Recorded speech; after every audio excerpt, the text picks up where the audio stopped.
Right. Hello, everyone. This is Ty here with the Nicolaysen Art Museum, and thank you so much for tuning in. We're so fortunate today to be joined by Joe Wallace, a photographer and journalist, and the eye behind our currently running exhibit, Portraits of Dementia.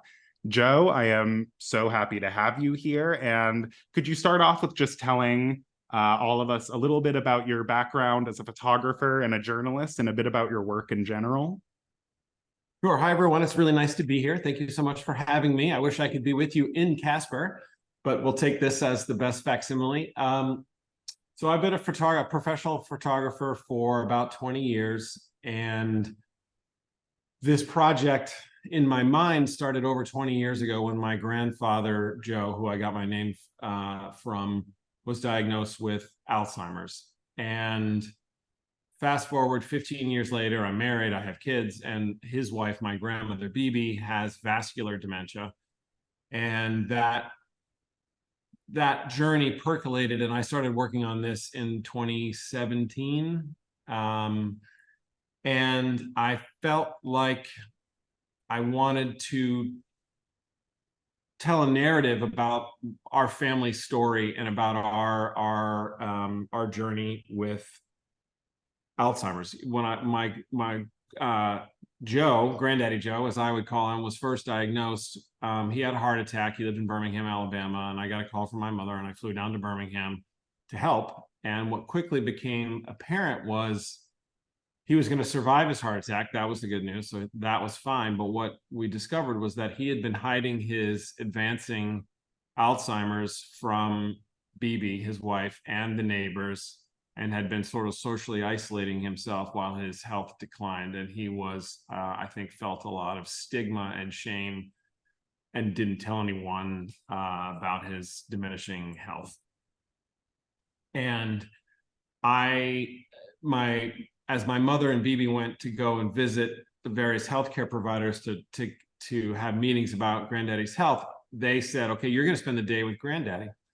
And I remember feeling this overwhelming sense of panic because someone had said Alzheimer's, and I didn't know what that meant. I didn't know if he was going to remember me or whether we were going to, if I should be afraid, or I was just, the word scared the hell out of me.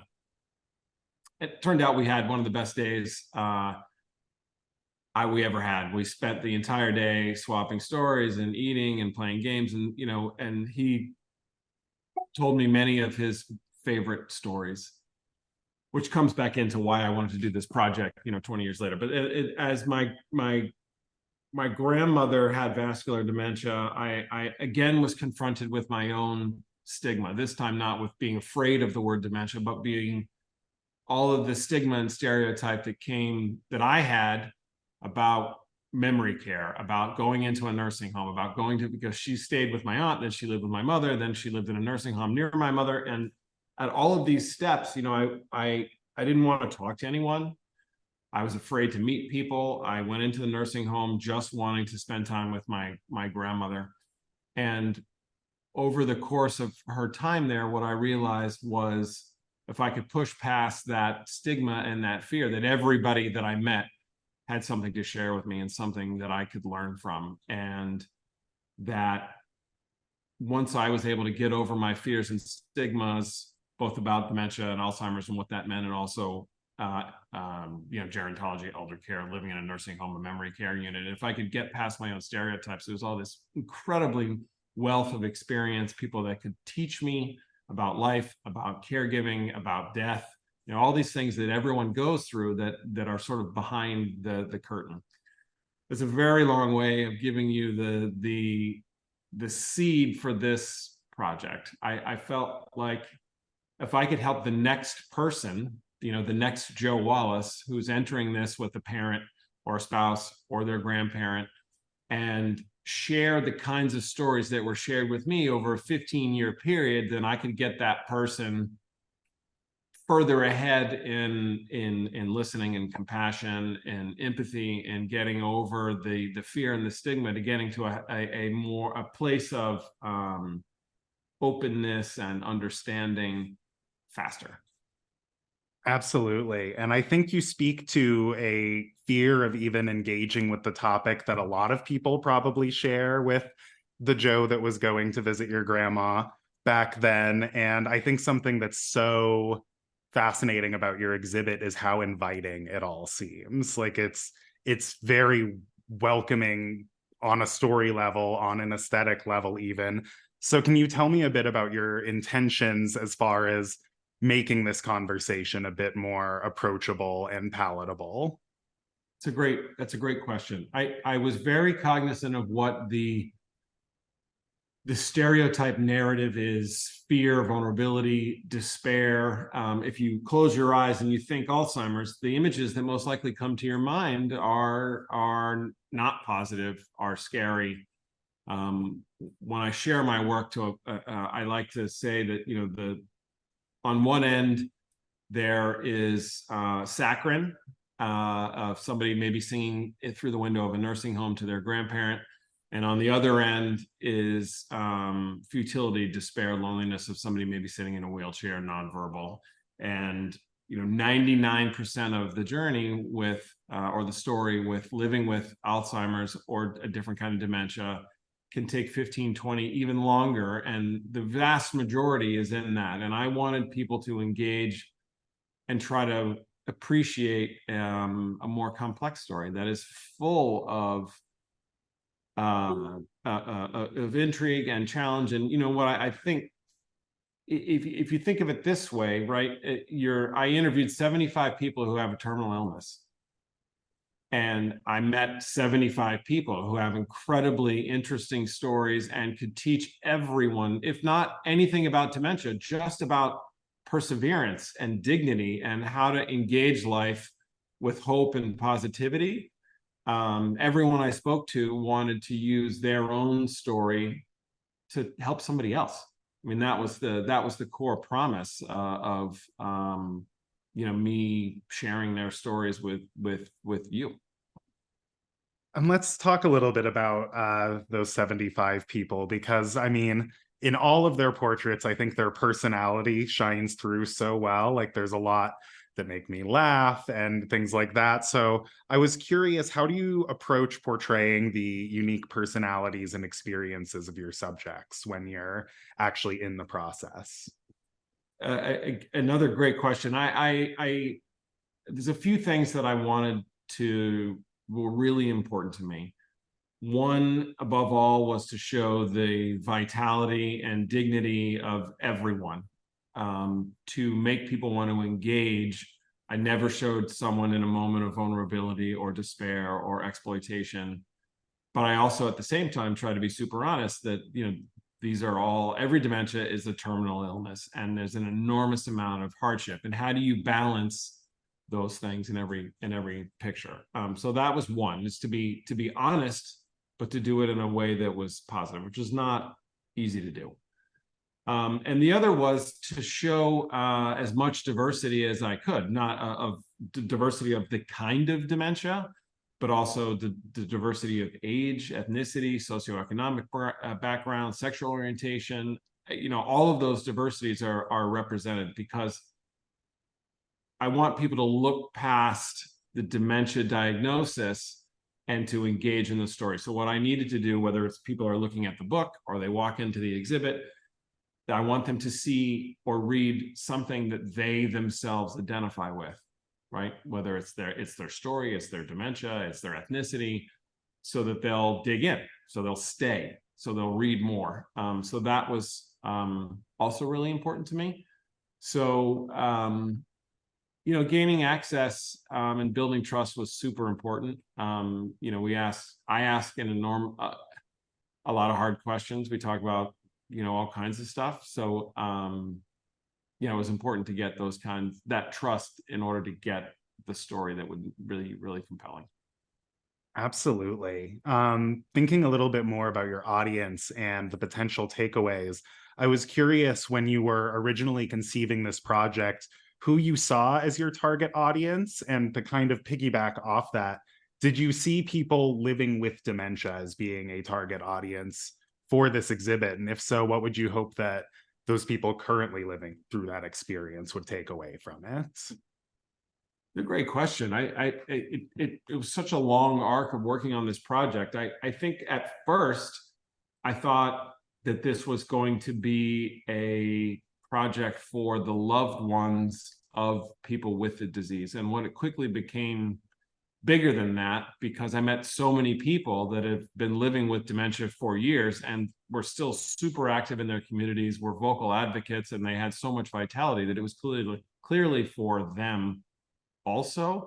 And I think that that added something to me very beautiful to the story, because it wasn't just one point of view with one objective. My hope is that some of the stories will really appeal not only to the person with the disease, but also a spouse or an offspring, siblings, but also the caregivers as well, and communities.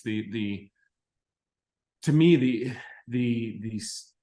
the portraits, the gallery, like at your museum, is the most powerful when it's used as a catalyst for conversation, right? Like I don't like to think of it as an art show. Although it is that, it's meant to be a conversation starter. It's meant to be a gathering point for other people to share, to feel a sense of belonging, right? I mean, like, one of the cruelest ironies is that there's 55 million people living with different dementias globally, and yet so many people feel stigmatized, invisible, alone. I mean, that is a really horrible irony. So as my grandmother used to say, Bibi, she would say, no difficult problem can be solved with silence. So I'm a big believer in just getting people to start talking about this openly. Is in that alone is a win. That's how you destigmatize. That's how you get people to feel a sense of belonging and trust. And, there's a lot of great outcomes that can come from that. There's a lot of positive between today and let's say a cure for Alzheimer's, right? There's so many things we can improve upon in between those two things. Absolutely. And I do think that the exhibit begs conversation and comment in the best way possible. It invites it, I would say.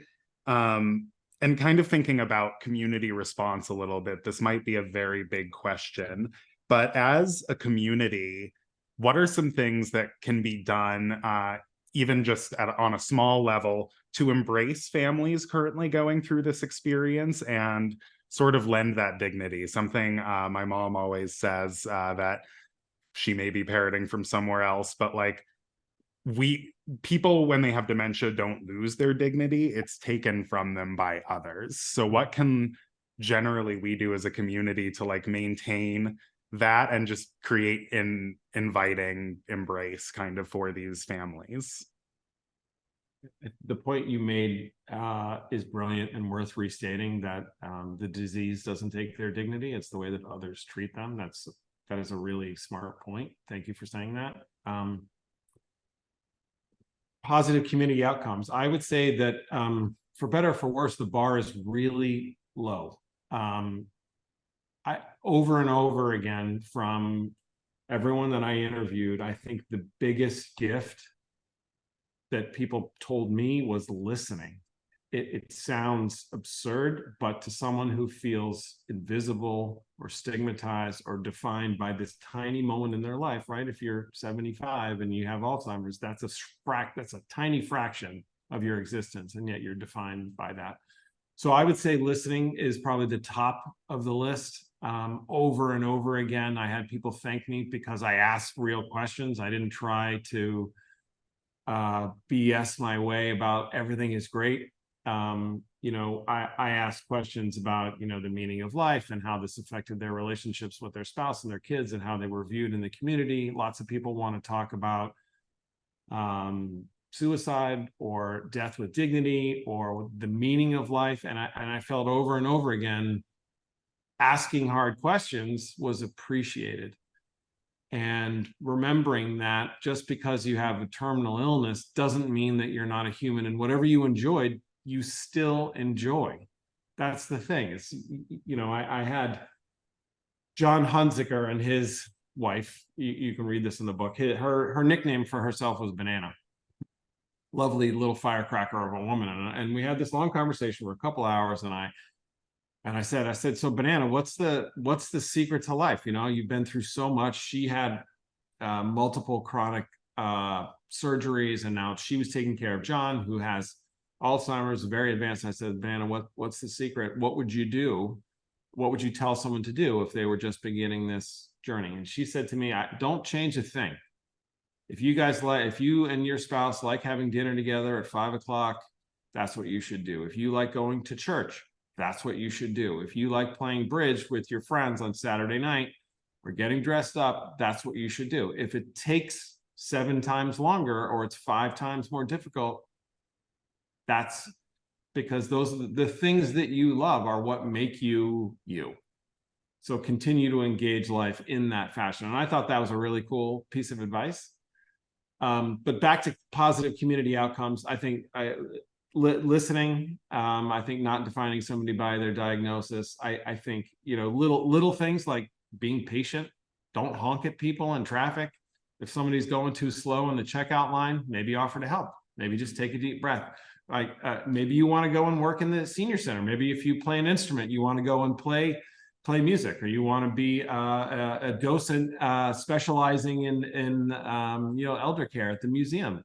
I mean, there's so many ways to get involved. Support groups, I've been to, you know, dozens, and there's always people there that are either connected with dementia because they have a loved one who has it, or they just want to get involved in their community.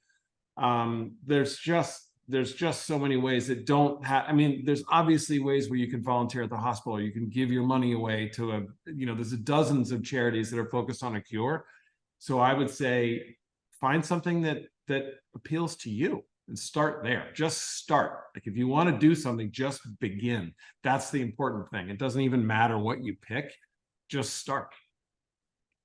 I think that's great advice. And we'll be linking in the description here the information for Wyoming Dementia Care. So if you wanted to find out ways to help in the community, you could absolutely follow that link.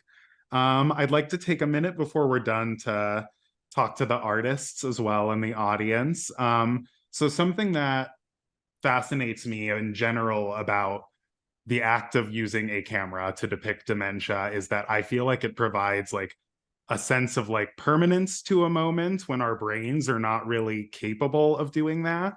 And I was curious, is that something that at all either crosses your mind when you're doing it, or to rephrase, I'm curious if the idea of like documenting a moment in that way is something that's on your mind, or if you're more concerned with simply like depicting the subject. Those are all great questions.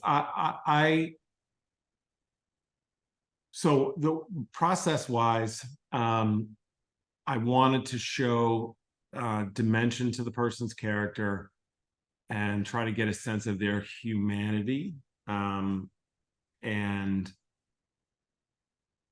for me and the way I work, having a relationship or a connection first is paramount. So I always interviewed my subjects first.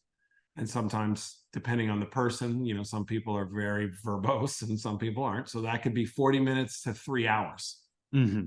But we would really get to know one another because I would share my vulnerable stories about my experiences with dementia, and they would, and oftentimes talking about dementia, chronic illness, can lead to lots of other big picture about life things. So we've had these really intimate moments with each other.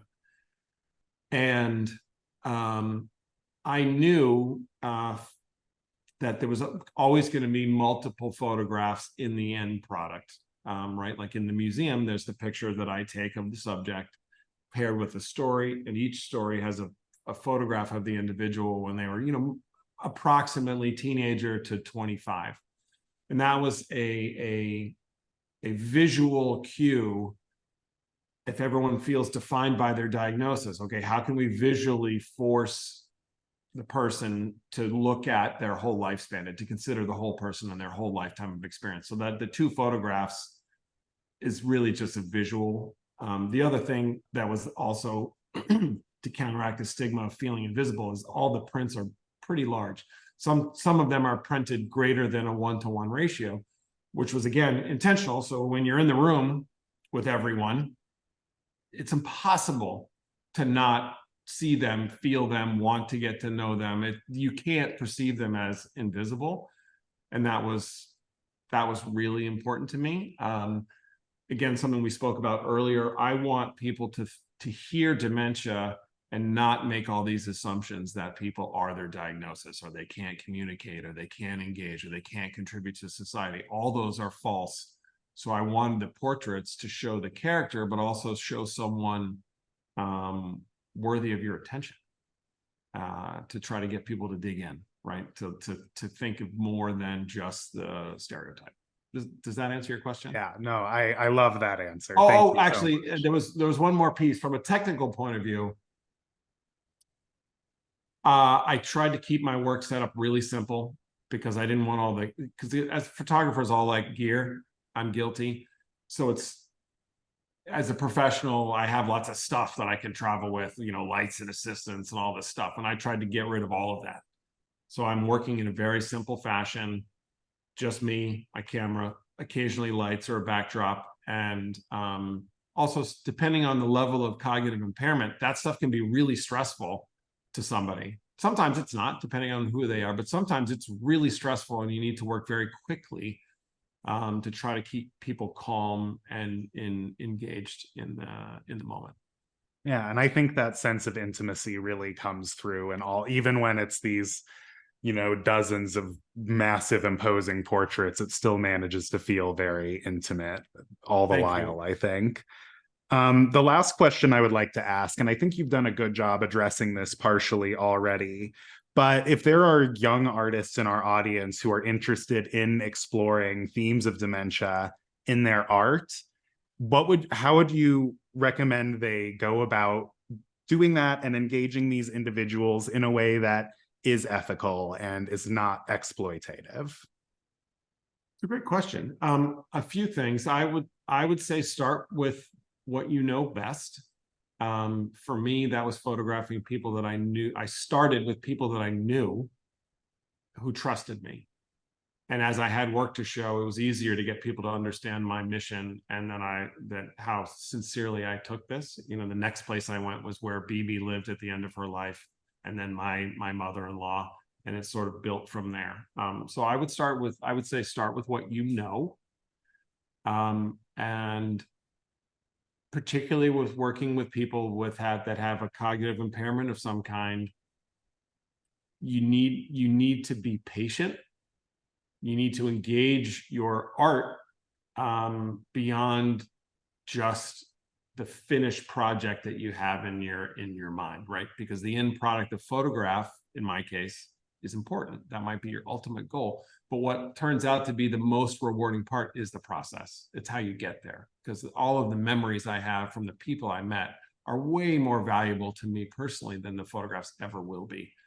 And I would just encourage people that this is obviously my own point of view, but to dig into the process part and getting to know your subjects and caring passionately about that part. And I think that the end product will be better also, regardless of whether you're writing music or doing paintings or portraiture. Or, so does that answer your question? Absolutely. Yeah. Sorry, just one more thing I thought of too. If after hearing this conversation or walking through the gallery, people do want to continue this conversation and dive a little deeper, are there any resources that you would recommend, be it like artistic ones, like movies or exhibits, or any factual informational resources, just anything you think would continue to reinforce these messages we've been talking about today? Well, there's a few things. I would say that for my work specifically, the stories that are accompanying the portraits are a shortened version. You can go to the project website, Portraits of Dementia, and read the whole story, or you can buy the book. And I would selfishly, I would love that, because you can only cover so much in what's available next to the portrait. My project website also has dozens of resources there. They're sort of for caregivers for understanding the various dementias and the healthcare side of it, other ways to get involved. I'm sure your website has as many resources. I would start with assuming people are watching this from all over, I would start with your own specific community resources, because that'll be a more direct way if you're looking for a place to get involved. In terms of the healthcare piece, those can be more global or national resources. But there's so much available. And just one more plug, over and over again, the people I photographed said that one of the most important steps they took was joining a support group, getting involved in their community, and meeting other people like them. And that was for both caregivers and for people living with the disease.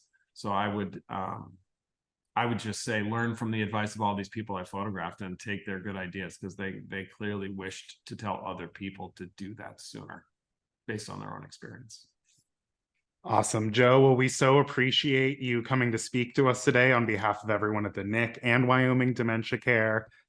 We're so thrilled to be hosting your exhibit, and I can assure you, even from across the country, even though you can't be here, it's having the intended effect on everyone that goes through the gallery. And again, we feel so humbled by it and so thrilled to be hosting it. And thank you so much for shedding some more light on it and telling us about it in your own words today.